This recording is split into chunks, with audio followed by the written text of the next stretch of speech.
बिहार में डीएसपी राजेश शर्मा की नई पोस्टिंग ने एक बार फिर से बिहार को सुर्खियों में ला दिया है। भोजपुर के चर्चित भरत तिवारी कथित एनकाउंटर मामले में हत्या की एफआईआर दर्ज होने के बावजूद उन्हें नई जिम्मेदारी मिलने पर सवाल उठ रहे हैं। यही नहीं, राजेश शर्मा का नाम 19 साल पहले मुजफ्फरपुर के कथित फर्जी एनकाउंटर केस में भी सामने आ चुका है। ऐसे में हर कोई जानना चाहता है कि आखिर डीएसपी राजेश शर्मा हैं कौन। नमस्कार, मैं हूं आकांक्षा और आप देख रहे हैं न्यूज 18 का डिजिटल प्लेटफॉर्म। बिहार में पुलिस अधिकारियों के तबादले के बीच सबसे ज्यादा चर्चा जिस नाम की हो रही है वो है डीएसपी राजेश शर्मा। भोजपुर के चर्चित भरत तिवारी कथित एनकाउंटर मामले में हत्या की एफआईआर दर्ज होने के बाद उन्हें नई पोस्टिंग दे दी गई है।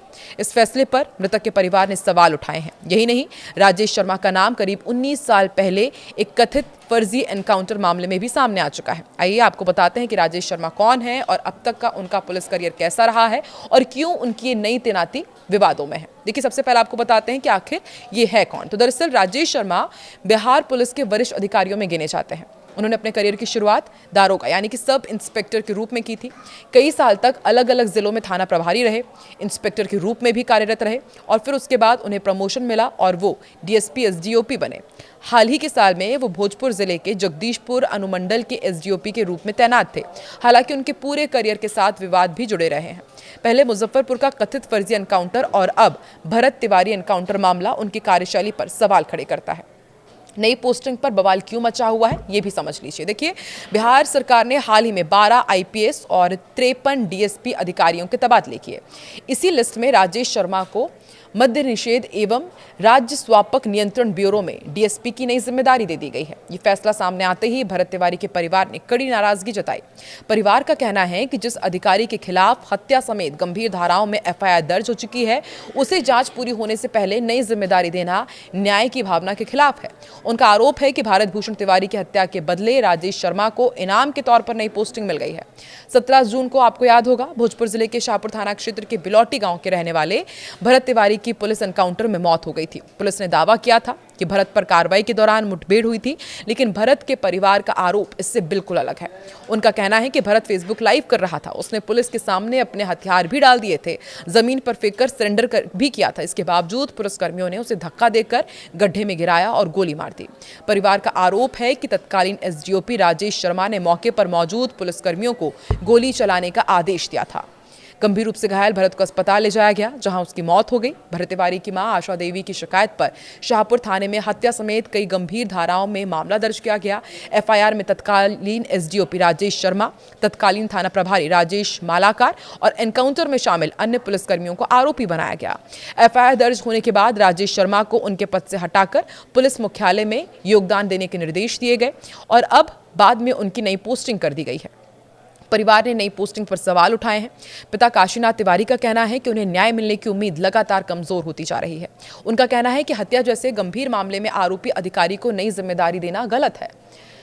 परिवार का आरोप है कि सरकार और पुलिस विभाग इस मामले को उतनी गंभीरता से ले ही नहीं रहा है जितनी अपेक्षा की जा रही थी। उन्होंने साफ किया कि दोषियों के खिलाफ कार्रवाई होने तक उनका आंदोलन जारी रहेगा और वो अदालत में भी अपनी लड़ाई लड़ेंगे। विभाग की ओर से इस पोस्टिंग पर क्या कहा गया है वो भी सुन लीजिए। देखिए, राजेश शर्मा की नई नियुक्ति को सामान्य प्रशासनिक प्रक्रिया का हिस्सा बताया जा रहा है। हालांकि अब तक पुलिस विभाग या सरकार की ओर से सार्वजनिक रूप से कुछ भी नहीं बताया गया है कि एफआईआर दर्ज होने के बावजूद उन्हें नई पोस्टिंग किन परिस्थितियों में दी गई है। इसी वजह से इस फैसले को लेकर के लगातार सवाल उठ रहे हैं। भरत तिवारी मामले के बाद साल 2007 का एक पुराना मामला फिर से सुर्खियों में आ गया है। दरअसल उस समय राजेश शर्मा मुजफ्फरपुर में सदर थाना प्रभारी थे। 4 नवंबर साल 2007 की रात पुलिस ने 3 युवकों को पूछताछ के लिए अपने हिरासत में लिया था और फिर अगले ही दिन मनीष महिवाल, मुकुल ठाकुर और सुबोध कुमार सिंह के शव एमआईटी कॉलेज के पास मिले। पुलिस ने दावा किया कि तीनों पुलिस मुठभेड़ में मारे गए, लेकिन मृतकों के परिवारों ने शुरू से ही इसे फर्जी एनकाउंटर बताया। मृतक मनीष की मां अनीता देवी का आरोप है कि राजेश शर्मा उनके बेटे को पूछताछ के बहाने घर से ले गए थे। अगले दिन उन्हें बेटे की मौत की खबर मिली। उनका कहना है कि पोस्टमार्टम रिपोर्ट तक नहीं दी गई और परिवार को धमकियां भी मिली। बाद में मामला मानवाधिकार आयोग तक पहुंचा, लेकिन आज तक उन्हें न्याय नहीं मिला है। अनीता देवी का कहना है कि अगर उस समय दोषी अधिकारियों पर कार्रवाई हो जाती तो शायद आज भरत तिवारी की जान भी बच सकती थी। साल 2007 के मामले में सीआईडी जांच कराई गई थी। जांच में पुलिसकर्मियों को क्लीन चिट दे दी गई थी। हालांकि अधिकार आयोग के सामने कई सवाल उठे। पुलिस अधिकारियों के बयान आपस में मेल नहीं खाते थे। पुलिस ने कहा कि युवकों ने पहले फायरिंग की थी, जबकि कुछ पुलिसकर्मियों के बयान अलग थे। कथित तौर पर बरामद हथियारों से जुड़े सबूत भी पूरी तरह स्पष्ट नहीं थे। इसके बावजूद मामला आगे नहीं बढ़ सका और अब राजेश शर्मा की नई पोस्टिंग फिर से विवादों में आ गई है। परिवार सवाल उठा रहा है कि जब 2007 में इस पूरे मामले में राजेश शर्मा का नाम पहले भी आ चुका है सामने, तो फिर अब जब दोबारा उनके ऊपर एफआईआर दर्ज की गई है तो फिर भी उन्हें न्यू पोस्टिंग कैसे दे दी गई। आपको क्या लगता है ये मामला आगे और कितना बढ़ेगा और क्या वाकई भरत तिवारी को इंसाफ मिल पाएगा? कमेंट सेक्शन पर अपनी प्रतिक्रिया जरूर दें।